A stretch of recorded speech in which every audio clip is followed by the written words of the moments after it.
আসসালামু আলাইকুম ওয়া রাহমাতুল্লাহি ওয়া বারাকাতুহু। ইন্নাল হামদালিল্লাহ ওয়াসসালাতু ওয়াসসালামু আলা রাসূলিল্লাহ ওয়া বা'দ।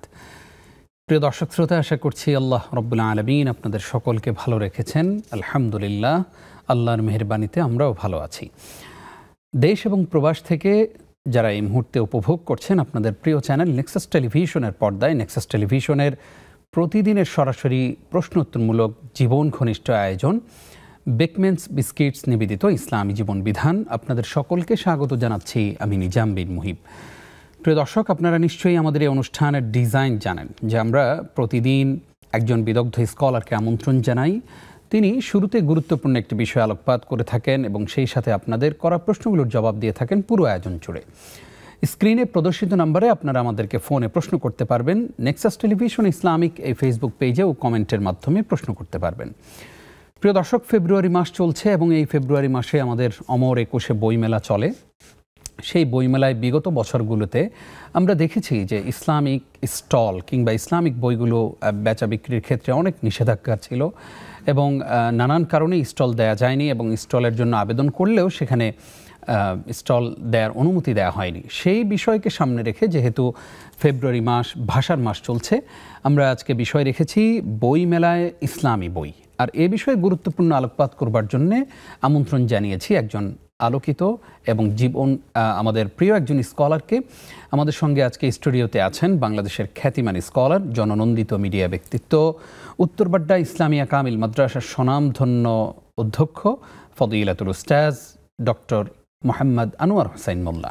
আসসালামু আলাইকুম রহমতুল্লাহ। ওয়ালাইকুম আসসালাম রহমতুল্লাহি ওয়া বারাকাতুহু। উস্তাজ কেমন আছেন? জি আলহামদুলিল্লাহ, আল্লাহ অনেক ভালো রেখেছেন। আপনাকে আমাদের এই জীবন ঘনিষ্ঠ আয়োজনে আজ স্বাগত জানাচ্ছি। ধন্যবাদ আপনাকে। প্রিয় দর্শক, আপনারা আমাদেরকে প্রশ্ন করতে থাকুন, আমরা বইমেলা নিয়ে আলোচনা করি। উস্তাজ, একদম শুরুতেই জানতে চাই যে ইসলামিক বই আমাদের সংরক্ষণে থাকা বা আমাদের বাসা বাড়িতে থাকা কিংবা সেগুলো পড়া কেন আমাদের জন্য অনেক গুরুত্ব বহন করে? ধন্যবাদ। আলহামদুলিল্লাহ ওয়াসসালাতু ওয়াসসালামু আলা রাসূলিল্লাহ ওয়া আলা আলিহি ওয়া সাহবিহি আজমাইন, আম্মা বাদ।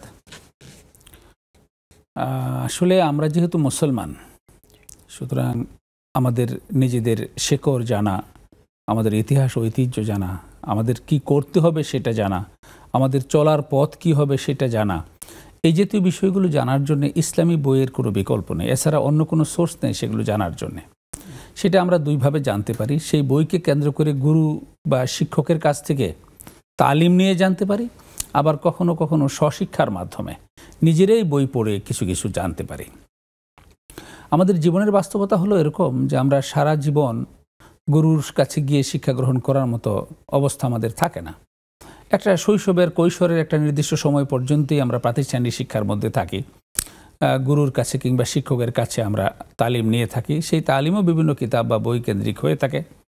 কিন্তু এরপরে নির্দিষ্ট যে সিলেবাসভুক্ত যে বইগুলো রয়েছে, সেই বইগুলোর বাইরেও জানার আরও অনেক কিছু রয়েছে। ছাত্র অবস্থায়ও সেই বিষয়গুলো আমাদের জানা দরকার, সেগুলো পড়া দরকার, সেগুলোর জন্য আমাদের অন্যান্য বইপত্র পড়া প্রয়োজন। আর ছাত্রজীবন যাদের শেষ হয়ে আমরা কর্মজীবনে গিয়েছি, তাদের তো আর গুরুর কাছে গিয়ে বা শিক্ষকের কাছে গিয়ে ওইভাবে তালিম নেওয়ার সুযোগ খুব একটা হয় না। তাদের প্রধান অবলম্বনই হলো বিভিন্ন বইপত্র পড়ে জানা। তো যেমনটা বলেছেন যে ইসলামী বইমেলায় ইসলামী বইয়ের বিষয়টা, এটা কেন আমাদের প্রয়োজন? আসলে আমাদের গোটা জীবনটাই হলো মানে ইসলামের পরিধি। আমাদের জীবনের পরিধি যতটুকু, ইসলামের পরিধিও ততটুকু। আমরা অবশ্য খণ্ডিত অর্থে ইসলামী বই সংজ্ঞায়ন করেছি, যার কারণে বিশেষ বিশেষ কিছু বইকে, কিছু কোরআনের আয়াত লেখা কিছু বই, কিছু হাদিসের সংকলন কিংবা কোরআন হাদিসের আলোকে কিছু কথা লিখেছে, এই বইগুলোকেই আমরা সাধারণত ইসলামী বই বলে থাকি। কিন্তু আসলে ইসলামী বইয়ের সংজ্ঞায়নটা আরও ব্যাপক হবে।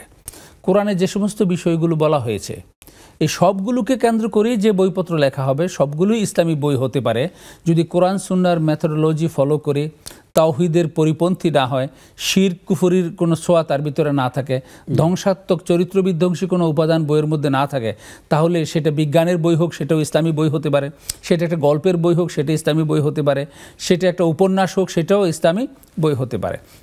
কারণ আমরা দেখি যে কোরআনে কারিমে আল্লাহ তাআলা সায়েন্সের নানা দিগন্তের কথা বলেছেন, বায়োলজির কথা বলেছেন, বুটানির কথা বলেছেন, ফিজিক্সের কথা বলেছেন, কেমিস্ট্রির কথা বলেছেন, অ্যাজ ওয়েল এজ তিনি ইতিহাসের কথা বলেছেন। তো কোরআনে কারিমে কিন্তু চমৎকার চমৎকার গল্প রয়েছে, চমৎকার উপন্যাস রয়েছে। এমনকি হযরত ইউসুফ আলাইহিস সালামের যে বিবরণটা কোরআনে কারিমে দেয়া হয়েছে, তার ভিতরে একটা উপন্যাসের যত রকমের উপাদান থাকে, তার ভিতরে সাসপেন্স রয়েছে, তার ভিতরে আপনার বিভিন্ন মানে ষড়যন্ত্র রয়েছে, তার ভিতরে মানে ডিটেকটিভ কার্যক্রম রয়েছে, তার ভিতরে ভালোবাসা রয়েছে, বিচ্ছেদ রয়েছে, তারপরে নানা রকমের পরিকল্পনা রয়েছে, অ্যাডভেঞ্চার রয়েছে, একটা বিশাল কাহিনী। এই বর্তমান আমরা যে উপন্যাস বলি, তখন হয়তো সেটাকে উপন্যাস এইভাবে নামকরণ করা হতো না, কিন্তু এই পুরো কাহিনীটাকে যদি আমরা সাজাই তাহলে পৃথিবীর সেরা উপন্যাস হতে পারে। কোরআনে কারিমে আহসানুল কাসাস বলা হয়েছে, যে ঘটনার মধ্যে অর্থাৎ কাহিনীর মধ্যে সবচেয়ে উত্তম কাহিনী হলো এটা সত্য কাহিনী। যে একটা কাহিনীর মধ্যে যত ধরনের উপাদান থাকতে পারে সমস্ত উপাদানগুলো এখানে রয়েছে। তাই ভালো কোনো গল্পের বই যদি থাকে সেটাও ইসলামী বই হতে পারে, ভালো কোনো উপন্যাস যদি হয় সেটা ইসলামী বই হতে পারে, প্রবন্ধের বই ইসলামী বই হতে পারে, তারপরে কবিতার বই ইসলামী বই হতে পারে। এটা অনেক ব্যাপক পরিমণ্ডল এবং এই বইগুলো আমাদের নিত্য সঙ্গী হওয়া উচিত। কারণ শিক্ষা অর্জনের জন্য, নিজের জীবনকে আলোকিত করার জন্য বইয়ের কাছে যাওয়াটাই হলো সবচেয়ে উত্তম। জাযাকাল্লাহ খাইর। উস্তাদ, আসবো আপনার কাছে আবার ইনশাআল্লাহ। একটা ফোন নিয়ে আসি। আসসালামু আলাইকুম। ওয়ালাইকুম আসসালাম ওয়া রাহমাতুল্লাহি ওয়া বারাকাতুহু। আমি মৃত্তিকা মনি বলছিলাম বাড়িধারা থেকে। জি জি, বলুন প্লিজ। শেখ, আমার দুটো কোয়েশ্চেন আছে। জি। আমার ফার্স্ট কোয়েশ্চেন হচ্ছে যে আমি শুনেছি যে আপনারা ছেলেরা জুমার নামাজ পড়তে গেলে আপনারা কাতার ওয়াইজ মানে ফার্স্ট কাতারে যদি দাঁড়াতে পারেন তাহলে সেক্ষেত্রে উট সদকা করার সওয়াব, তারপর গরু ছাগল এইভাবে আর কি ধারাবাহিকভাবে আপনারা সওয়াব পান। তো আমরা মেয়েরা যদি জুমার নামাজ পড়তে যাই তাহলে আমাদের ক্ষেত্রেও কি একই বিধান? আচ্ছা আচ্ছা, জি।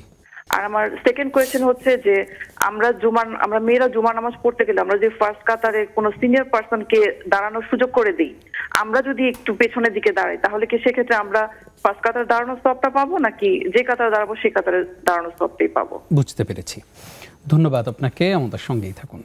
আরও একজন দর্শক আছেন এই মুহূর্তে। আসসালামু আলাইকুম।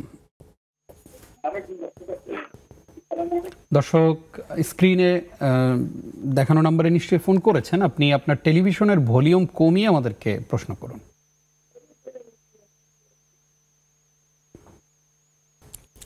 দর্শক শুনতে পাচ্ছেন নিশ্চয়ই আমাদেরকে? জি জি জি, আসসালামু আলাইকুম। ওয়ালাইকুম আসসালাম, প্রশ্ন করুন। জি, আমি দুইটা প্রশ্ন করব হুজুর। মানে আমাকে একজন করতে বলেছেন, একটা সেটা হচ্ছে স্বামী মারা গেলে কি নাকফুল যে মেয়েরা পরে, সেই নাকফুলটা কি মানে খুলে ফেলতে হবে স্বামী মারা যাওয়ার পরে, নাকি পরে থাকলে সামাজিকতার দিক থেকে পরে থাকলে কোনো কিছু হবে না? এই বিষয়ে একটু বলবেন। আর দ্বিতীয়টা হচ্ছে হুজুর, আমাদের বাসার আশেপাশে অনেক মেলা হয়, বই মেলা বা বাণিজ্য মেলা। মেলাতে যেতে হয় না শুনেছি। এখন যদি ভাগনা ভাগ্নিরা থাকে, জোর করে নিয়ে যেতে চায়, গেলাম তাদের সঙ্গে, তাহলে কি আমি গুনাহগার হয়ে যাব? আচ্ছা, জি, ধন্যবাদ আপনাকে। আমাদের সঙ্গেই থাকুন। শেখ, আমরা একটু আমাদের প্রসঙ্গে আসতে চাই যে বইমেলায় ইসলামী বই নিয়ে আমরা আলোচনা শুরু করছিলাম। আপনি তো আপনার জীবনে এই অমর একুশে বইমেলার অনেকগুলো বছর আপনি দেখেছেন, বিগত বছরগুলোতেও দেখেছেন ইসলামিক স্টলগুলো নিয়ে নানান ধরনের তর্ক বিতর্ক থাকে। এই বছর নতুন আঙ্গিকে বইমেলা হচ্ছে, পুরো বিষয়টা যদি আপনার দৃষ্টিতে কেমন সেটা আমাদেরকে জানাতেন। জি, ধন্যবাদ। বইমেলায় এমন একটা দেশ, যেই দেশে 90 ভাগের বেশি মুসলমান। জি। বইমেলায় তো 90 ভাগের বেশি ইসলামী বই থাকার কথা। জি জি। এবং এটি প্রত্যাশিত ছিল, কিন্তু এই জন্য আমরাই দায়ী যে আমরা ওরকম বই প্রকাশ করিনি, আমরা ওরকম বই লিখিনি। অর্থাৎ মানুষের জীবনের চাহিদা পূরণ করার মতো, মানুষের জীবনের যে বিভিন্ন দিক ও বিভাগ রয়েছে, সেই বিভাগগুলোতে প্রয়োজনীয় বই ইসলামের আলোকে আমরা লিখতে পারিনি অথবা আমরা প্রকাশ করতে পারিনি, যার কারণে সেই বইয়ের মানে ছিল, মানে অপ্রতুলতা ছিল, পর্যাপ্ত বই বাজারে ছিল না, যার কারণে সেটার একটা ঘাটতি আমরা যুগ যুগ ধরেই দেখেছি।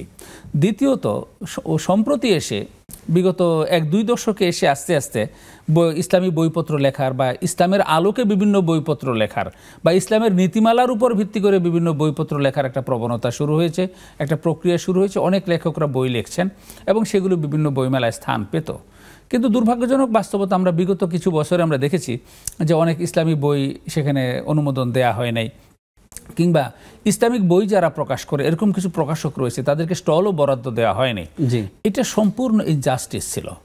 এটা যেখানে সকলের মানে সমান অধিকারের কথা বলা হয়েছে, সাম্যের কথা বলা হয়েছে, সেখানে তাদের একেবারে কমপ্লিটলি তাদের রাইটকে ক্ষুণ্ণ করা হয়েছে। আর যে সমস্ত লেখকের বই, যে অমুকের লেখকের বই দেওয়া যাবে না কারণ সে মৌলবাদী, ইসলামকে যদি মৌলবাদী বলা হয় তাহলে গোটা দেশটাই তো মৌলবাদী, কারণ 98 মানে আমাদের 92% মুসলমান ইসলামের ধারক। সুতরাং যারা এই কাজটা করেছেন তারা অত্যন্ত ন্যাক্কারজনক কাজ করেছেন, জঘন্য কাজ করেছেন, অন্যায় করেছেন, মানুষের উপর এটা জুলুম করেছেন। এটা কোনোভাবে এটা জাস্টিফাইড নয়। প্রত্যেকে যার যার বই বাজারে নিয়ে যাবে, মানুষের যদি পছন্দ হয় কিনবে, পছন্দ না হলে কিনবে না।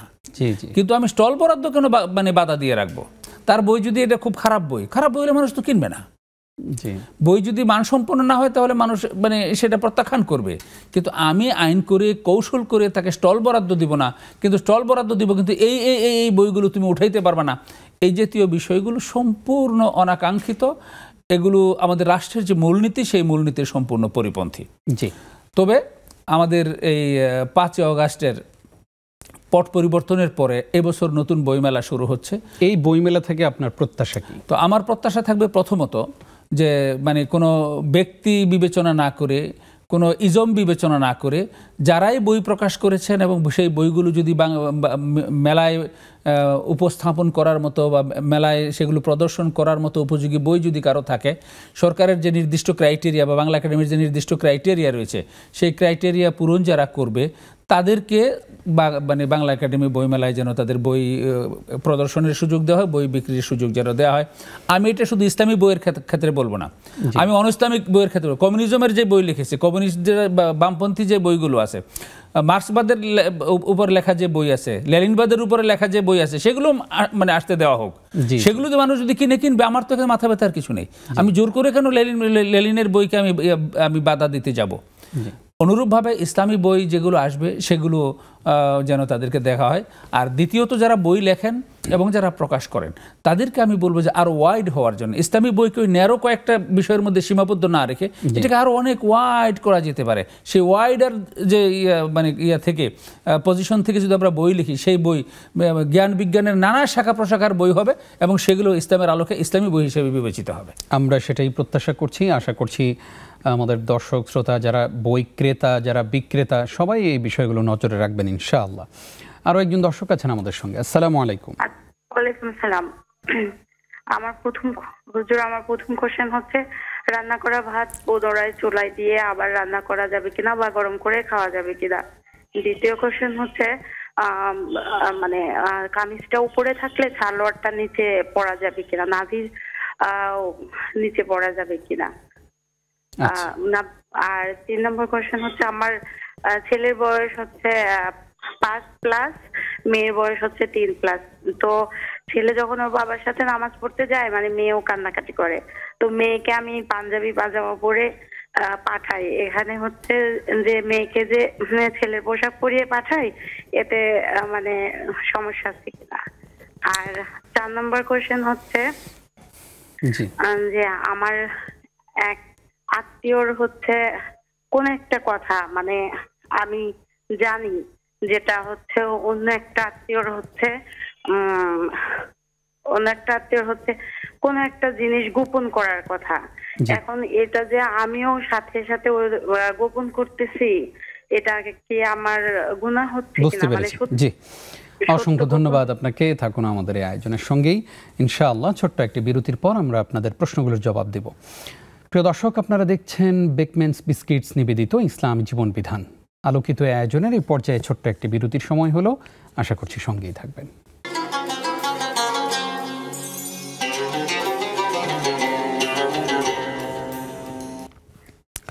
আবারও স্বাগত জানাচ্ছি। প্রিয় দর্শক, দেখছেন বেকম্যানস বিস্কিটস নিবেদিত ইসলামী জীবন বিধান। আমাদের হাতে অনেকগুলো প্রশ্ন জমা পড়েছে, আপনারা ঝটপট আমাদেরকে প্রশ্ন করবেন, সেটাই প্রত্যাশা। শেখ আমাদেরকে অনেকেই প্রশ্ন করেছেন। একজন প্রশ্ন করেছেন যে জুমার সালাতে প্রথমে গেলে ছেলেরা যে সওয়াব পায়, মেয়েরাও কি সেটা পাবে কিনা?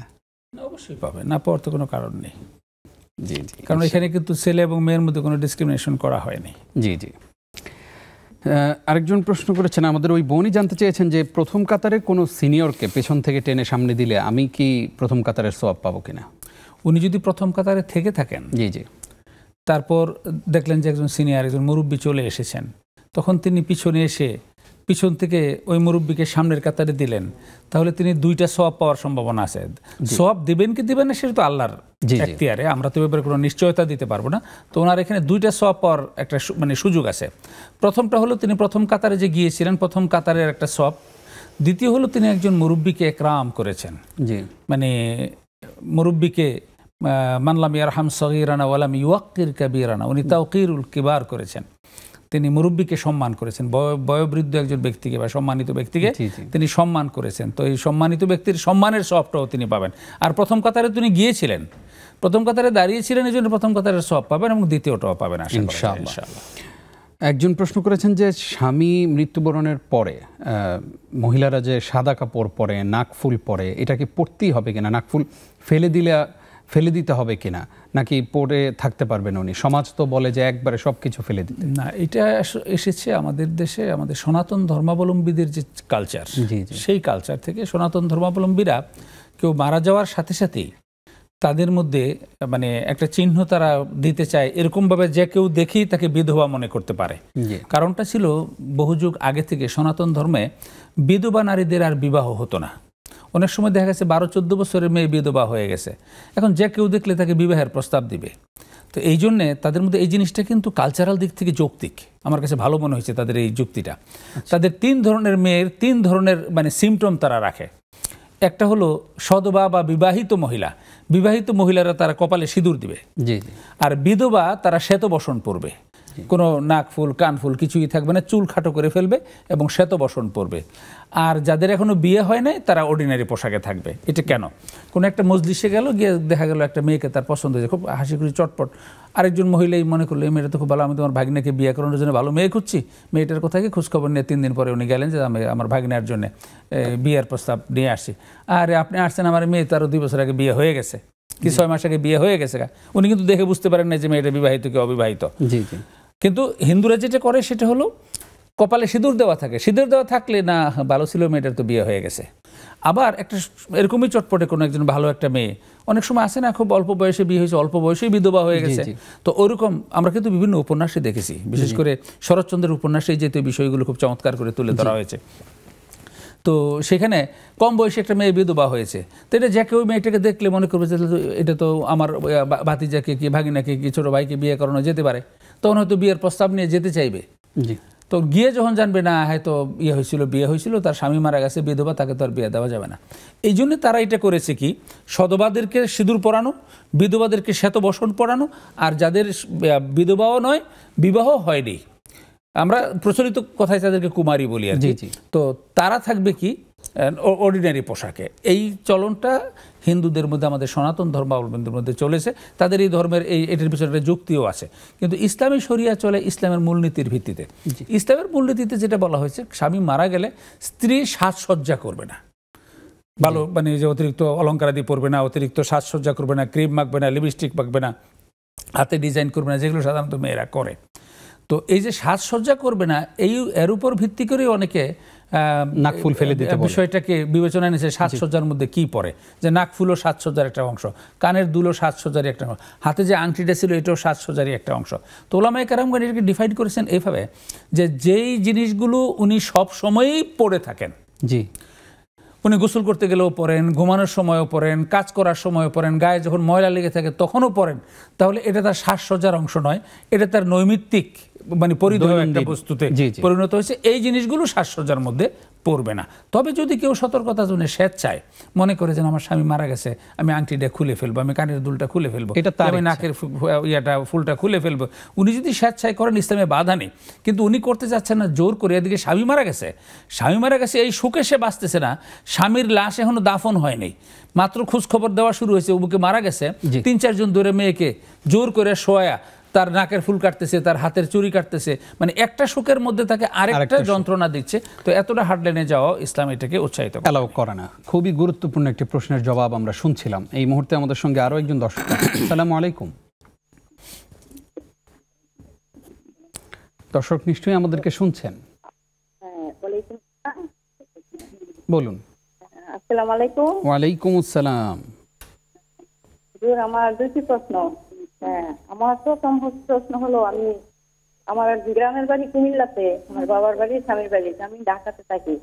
এখন একটা জিনিস দিতে চাচ্ছি যে মানুষ যখন মারা যায়, লাশ যখন খাটে গ্রহণ করে তখন তার উপরে একটা চাদর থাকে, হ্যাঁ, ওই জিনিসটা আমি দিতে চাই। ওটা কি দেওয়া যায় বা আমি কোনো সওয়াব পাবো এটা?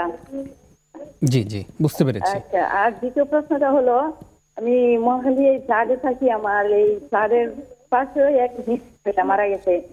হ্যাঁ, আমরা দেখতেও গেছি আমি, তারপরে বিশুদ্ধরে এরা অনুষ্ঠান, এখন আমাকে আইসা দাওয়াত দিয়ে গেছে এদের অনুষ্ঠানে যাইছে, এবং যদি না যাই তাহলে তারা মিষ্টি জাতীয় খাবার টাবার এগুলো আমার বাসাতেও পাঠাইছে। তখন এগুলো যাওয়া উচিত বা এগুলা রাখা উচিত? আচ্ছা, জি, ধন্যবাদ আপনাকে। আমাদের সঙ্গেই থাকুন। আর আরো একজন দর্শক আছেন। আসসালামু আলাইকুম। দর্শক নিশ্চয়ই আমাদেরকে শুনছেন। হ্যালো, জি, আসসালামু আলাইকুম। ওয়ালাইকুম আসসালাম। আমি আরেকটি প্রশ্ন করছিলাম আপনাকে। জি জি, বলুন বলুন। সেটি হলো যে জুম্মার সময় আমরা যে জুম্মাতে পড়তে যাই, তো তখন আমরা জুম্মার পরে যে একটা সম্মিলিত দোয়া হয়, তো অনেকে বলেন যে এটা বেদাত।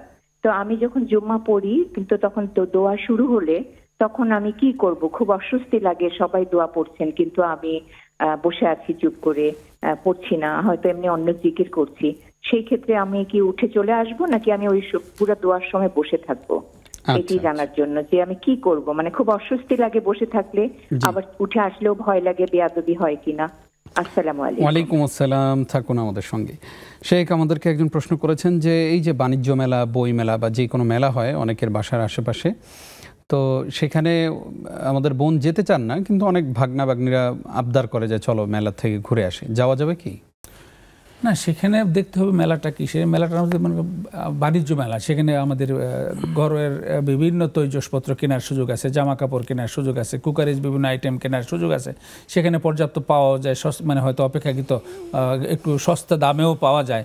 ওরকম মেলা যদি হয়, অথবা যে কোনো এই জাতীয় মেলা যেগুলোর মধ্যে যাওয়ার ক্ষেত্রে যৌক্তিক কোনো কারণ পাওয়া যায়, সেই মেলাগুলোতে যাওয়া যেতে পারে।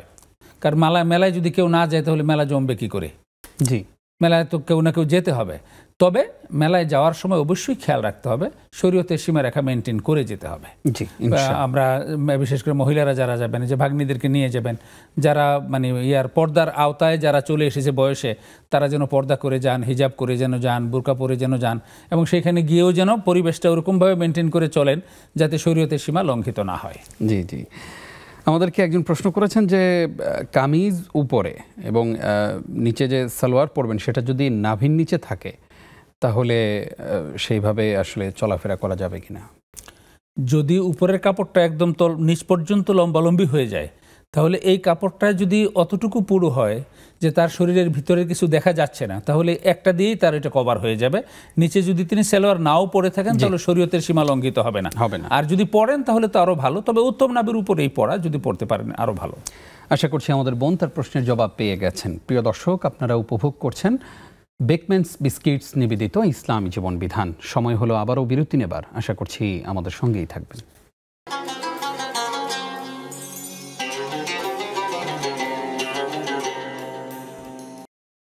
স্বাগত আরও একবার। প্রিয় দর্শক, দেখছেন বেকম্যানস বিস্কিটস নিবেদিত ইসলাম জীবন বিধান। স্ক্রিনে প্রদর্শিত নম্বরে আমাদেরকে ফোনে প্রশ্ন করবেন সেই প্রত্যাশা করছি। আজকে আপনাদের প্রশ্নগুলোর জবাব দিচ্ছেন উত্তরবাড্ডা ইসলামিয়া কামিল মাদ্রাসার স্বনামধন্য অধ্যক্ষ ফদিলাতুল উস্তাজ ডক্টর আনোয়ার হোসেন মোল্লা। শেখ, স্বাগত জানাচ্ছি আরও একবার আপনাকে। ধন্যবাদ। আমাদেরকে একজন প্রশ্ন করেছেন যে ছেলে বাবার সাথে মসজিদে যায়, এখন যাওয়ার সময় মেয়েও কান্নাকাটি করে, মেয়ের বয়স 6 বছর।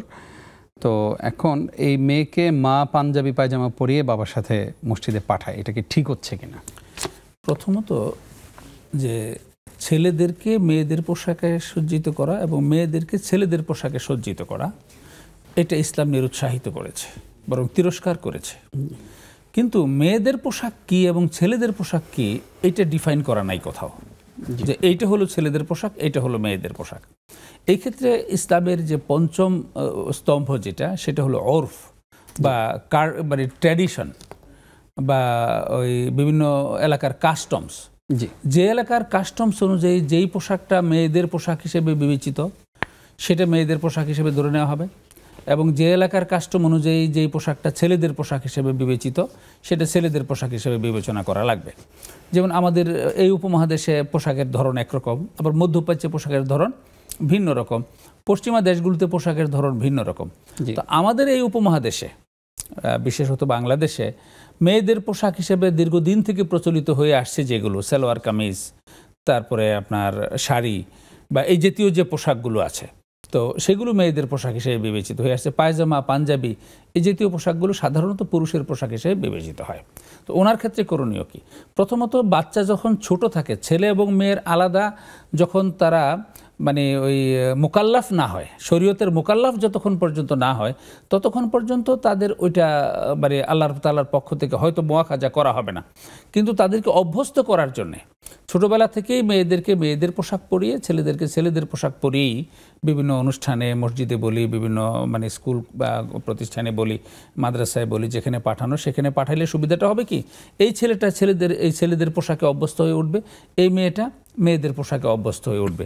বাচ্চার বয়স যেহেতু 6 বছর, এত হয়তো গুনাহ হবে না, কিন্তু আমাদের পরামর্শ থাকবে যে মেয়েকে অভ্যস্ত করার জন্য এখন থেকেই তাদের যে আমাদের সমাজে কাস্টম অনুযায়ী যে মেয়েদের পোশাক যেগুলো, এই পোশাকগুলো তাদেরকে যেন অভ্যস্ত করানো হয়। সম্ভব হলে যেন একটু হিজাবও পরে অভ্যস্ত করানো হয়, যদিও তার উপর এখন হিজাবটা বাধ্যতামূলক নয়, প্র্যাকটিস করানোর জন্য। তো সেটা করতে পারলে ভালো হবে। জি জি, আশা করছি আমাদের বোন ক্লিয়ার হয়েছেন। আমাদেরকে একজন প্রশ্ন করেছেন যে এক আত্মীয়র ব্যাপারে গোপন কথা জানি, আমার কাছে কেউ শেয়ার করেছেন। এখন এটা যে আমি গোপন করছি, তাকে বলে দিলে হয়তো উপকার হতো, আমি যে আবার গোপন করছি, এটা আমার কোনো গুনাহ হবে কিনা? আসলে হাইপোথেটিক্যাল দিকে তো কথাগুলো বলা মুশকিল, এটা একেবারে অস্পষ্ট একটা বিষয় যে কী ধরনের কথা, কী ধরনের বিষয় গোপন করেছেন।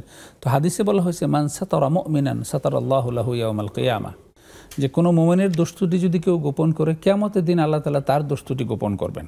সেটা একটা দিক। উনি আবার কোন জিনিসটা, যদি এমন কোনো জিনিস গোপন করে থাকেন যে জিনিসটা গোপন করার কারণে অন্য কারো হক নষ্ট হচ্ছে কিংবা অন্য কেউ ক্ষতিগ্রস্ত হচ্ছে, তো সেই বিষয়টা আবার বিবেচনা করতে হবে, তখন সেখানে গোপন না করে প্রকাশ করাটা হয়তো উত্তম হবে।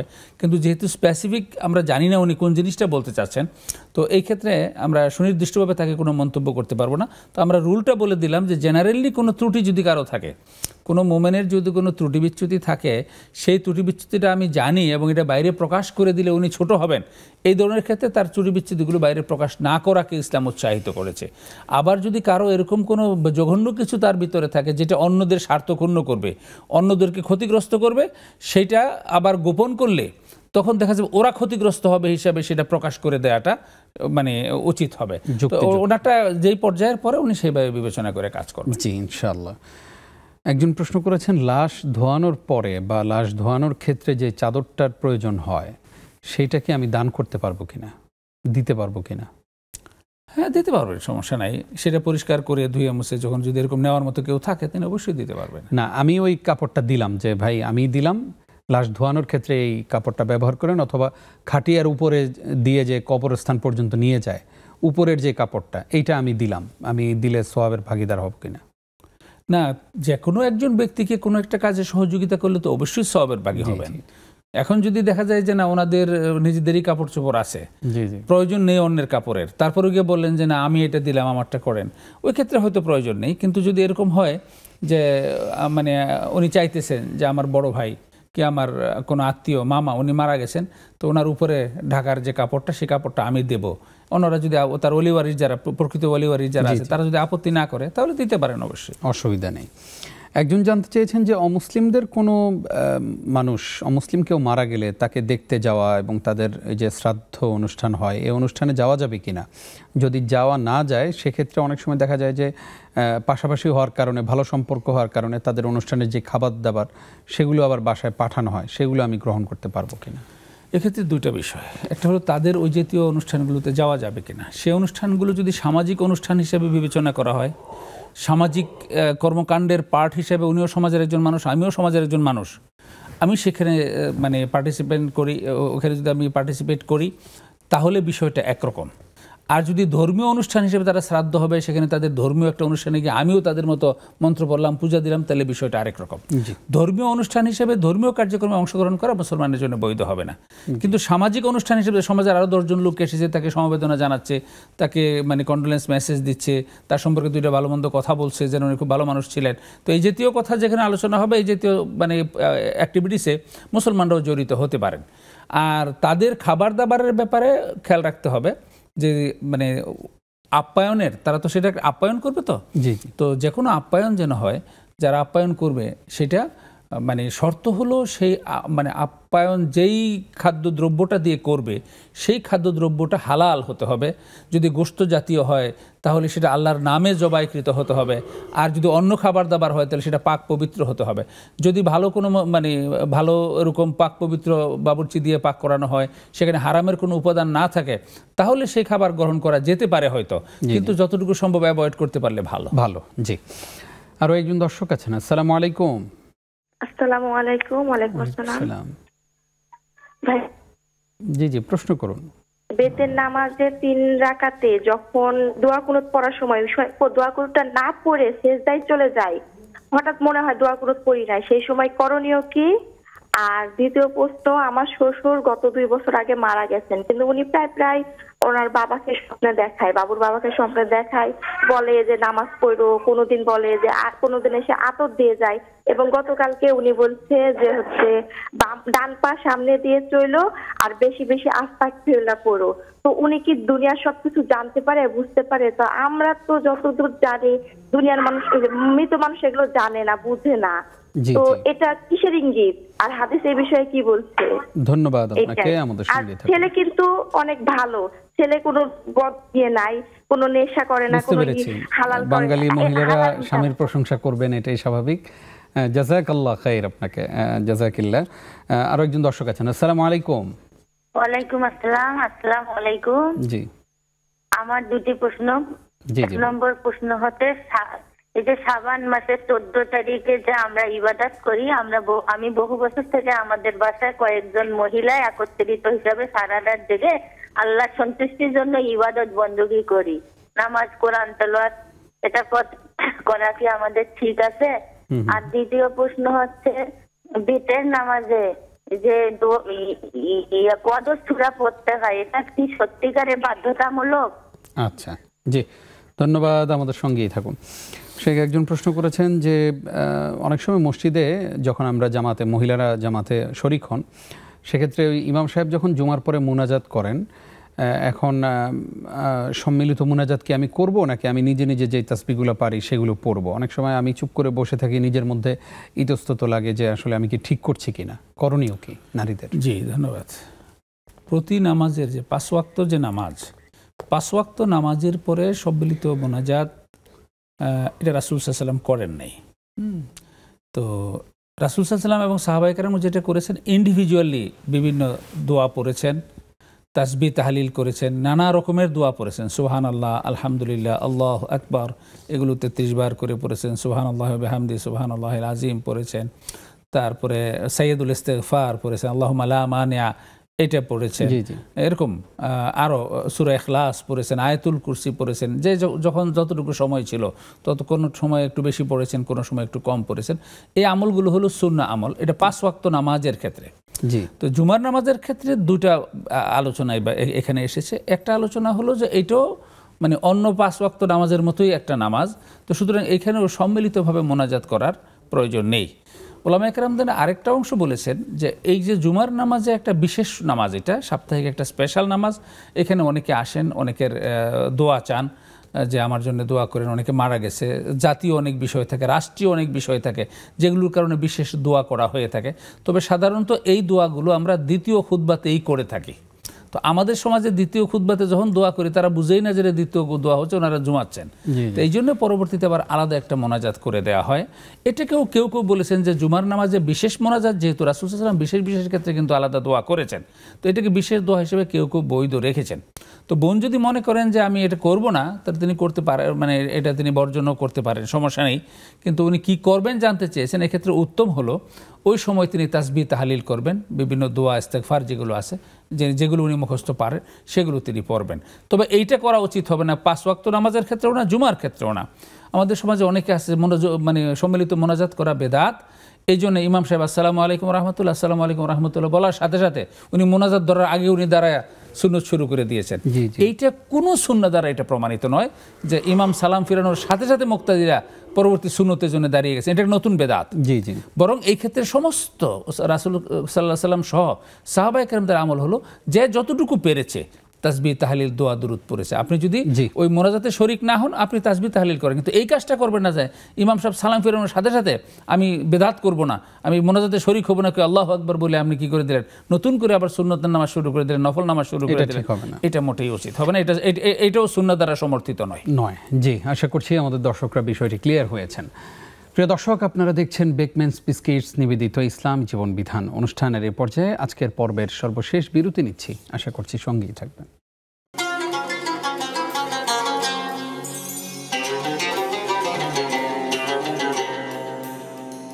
প্রিয় দর্শক, আবারও স্বাগত জানিয়ে শুরু করছি বেকম্যানস বিস্কিটস নিবেদিত ইসলাম জীবন বিধান। স্ক্রিনে প্রদর্শিত নম্বরে আমাদেরকে ফোন করুন এবং প্রশ্ন করুন। ফেসবুকে আমাদের সঙ্গে অনেকেই যুক্ত হয়েছেন। মাহফুজা মুস্তফা তিনি প্রশ্ন করেছেন, তিনি জানতে চেয়েছেন, আমরা তার প্রশ্নটি খুঁজছি এই মুহূর্তে। এর আগে আমরা একটি প্রশ্নের জবাব দিচ্ছি যে আমাদেরকে একজন প্রশ্ন করেছেন, শেখ বেতের নামাজে দোয়ায় কুনুত না পড়ে সেজদায় চলে গেলে, সেজদায় গিয়ে যদি মনে হয় যে হারে আমি তো বেতের নামাজে দোয়ায় কুনুত পড়লাম না, এক্ষেত্রে করণীয় কি? এক্ষেত্রে আমাদের দেশে আমরা যে মাযহাবটা ফলো করি, মাযহাব মানে হলো আমরা যে মানে রুলস অফ থট আমরা ফলো করি, বা আমরা যে নীতি ফলো করি, মানে মানে যেটা আমরা ওই স্কুল অফ থট আমরা বলি হানাফি। তো সেই ক্ষেত্রে এটাকে ওয়াজিব গণ্য করা হয়েছে। আচ্ছা, ওয়াজিব গণ্য করা হয়েছে। তো সেই ক্ষেত্রে যদি তিনি ওয়াজিব মানে ওয়াজিব বাদ দিয়ে কোনো ফরজে চলে যান, তাহলে ফরজ থেকে ফিরে এসে আবার ওয়াজিবে ফিরার কোনো মানে প্রয়োজন নেই, ফরজটাই তিনি কন্টিনিউ করবেন এবং একটা ওয়াজিব ছুটে যাওয়ার কারণে তিনি সহজ সেজদা দেবেন। আর যদি তিনি নামাজ শেষ করে ফেলার পরে মনে হয়ে থাকে যে আমি তো বেতের দোয়া কোনোটা পড়ি নাই, তাহলে তিনি আবার নামাজটা পড়ে নেবেন ইনশাআল্লাহ। মাহফুজা মুস্তফা তিনি প্রশ্ন করেছেন, নামাজের সময় 1 রাকাত নামাজ কম হয়েছে মনে করে 4 রাকাত নামাজে 5 রাকাত আদায় যদি করে ফেলি তাহলে সাহু সেজদা দিতে হবে না? এখন তার ছিল কি প্রবল ধারণা, যেটাকে জান্নে গালেব বলা হয়, তার প্রবল ধারণাটা কি ছিল? যদি প্রবল ধারণা এটা হয়ে থাকে, কনফিউশনে গেছে, আমি কি 3 রাকাত পড়লাম না 4 রাকাত পড়লাম, 3 রাকাত পড়লাম না 4 রাকাত পড়লাম, ওই ক্ষেত্রে ওনাকে প্রবল ধারণা কোনটা, ওনার কাছে সবচেয়ে বেশি কোনটা মনে হচ্ছে, যেটা সবচেয়ে বেশি মনে হচ্ছে সেটার উপর ভিত্তি করেই উনি পরবর্তীটুকু নেবেন। এরপরে যদি 3 রাকাত পড়েও নামাজ সালাম ফিরিয়ে ফেলেন, তাহলে তার নামাজ হয়ে যাবে। যে 3 রাকাত পরেই তার প্রবল ধারণা হয়েছে আমি 4 রাকাত পরে ফেলেছি, তিনি সালাম ফিরাবেন, নামাজ হয়ে যাবে। অথবা 4 রাকাত পরে মনে হচ্ছে যে আমি মনে হয় 3 রাকাতই পড়েছি, তার প্রবল ধারণা 3 রাকাতের, অতিরিক্ত আরও 1 রাকাত 5 রাকাত পড়েছেন, কিন্তু তাতেও তার নামাজ হয়ে যাবে। প্রবল ধারণাটা কি কনফিউশনের ক্ষেত্রে ওইটার উপরে নির্ভর করতে হবে। কিন্তু প্রবল ধারণা নয় এরকম একটা জায়গায় তিনি দোদুল্যমনতার মধ্যে একটা ডিসিশন নিলেন, তখন ডিসিশনটা নিয়ে পড়তে গিয়ে তার মনে হয়েছে যে আমি এটা ভুল করেছি, ওই অবস্থায় তখন তিনি সহজ সেজদা দেবেন, আর না হলে সহজ সেজদারও প্রয়োজন নেই। জি, একজন প্রশ্ন করেছেন যে শ্বশুর মারা গেছেন, কিন্তু উনি স্বপ্নে প্রায় আসেন, কোনো সময় আতর দিয়ে যান, কোনো সময় ভালোভাবে চলাফেরা করতে বলেন। আমাদের বোনের প্রশ্ন হলো যে আসলে এগুলো কিসের ইঙ্গিত?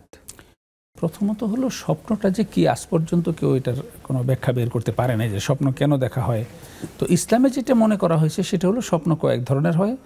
একটা হলো আল্লাহ তাআলার পক্ষ থেকে কোনো ইতিবাচক ইঙ্গিত দেওয়া হয়, আবার কখনো কখনো আল্লাহ তাআলার পক্ষ থেকে কিছু সতর্ক বাণী উচ্চারণ করা হয়, সতর্ক সংকেত দেয়া হয়। তো যেই স্বপ্নগুলো ভালো স্বপ্ন, যেমন বোন যেটা বলেছেন ওনার হাজব্যান্ড এই স্বপ্নগুলো থাকলে তো ভালো স্বপ্ন, তো এগুলো আল্লাহ তাআলার পক্ষ থেকে সুসংবাদের জন্যে, যে তার হেদায়েতের জন্য, তার কল্যাণের জন্য বাবা স্বপ্নে এসে যে কথাগুলো বলেছেন সেই কথাগুলো ভালো কথা, তিনি সেগুলো পালন করেন। ভালো স্বপ্ন দেখলে এ ব্যাপারে সুন্নাহ আমল হলো আল্লাহর শুকরিয়া আদায় করা এবং মানে বেশি বেশি ইবাদত বন্দেগী করা, সম্ভব হলে কিছু দান খয়রাত করে দেয়া। আর যদি খারাপ স্বপ্ন দেখে তাহলে মানে সুন্নাহ আমল যেটা সেটা হলো মানে ইস্তেগফার করা, হ্যাঁ, তাআউযুজ করা, আল্লাহর কাছে আশ্রয় প্রার্থনা করা যে স্বপ্নের মধ্যে যদি কোনো মন্দ কিছু থেকে থাকে, খারাপ কিছু থেকে থাকে বা ঝুঁকিপূর্ণ কিছু থেকে থাকে, মানে যেটাকে আমরা অশনি বলি, অনিষ্টের কিছু থেকে থাকে, তাহলে আল্লাহ যেন ওখান থেকে হেফাজত করে। তো সেগুলো করা, বেশি বেশি নফল ইবাদত করা এবং আল্লাহর রাস্তায় দান খয়রাত করা। তো আলহামদুলিল্লাহ ওনার এই স্বপ্ন ভালো স্বপ্ন মনে হচ্ছে, তিনি সেই অনুযায়ী কাজ করবেন, ভালো ইবাদত করবেন। সম্ভব হলে বাবা যেহেতু সুন্দর উপদেশ দিচ্ছেন, বাবার নামে কিছু দান খয়রাত করে দেবেন ইনশাআল্লাহ।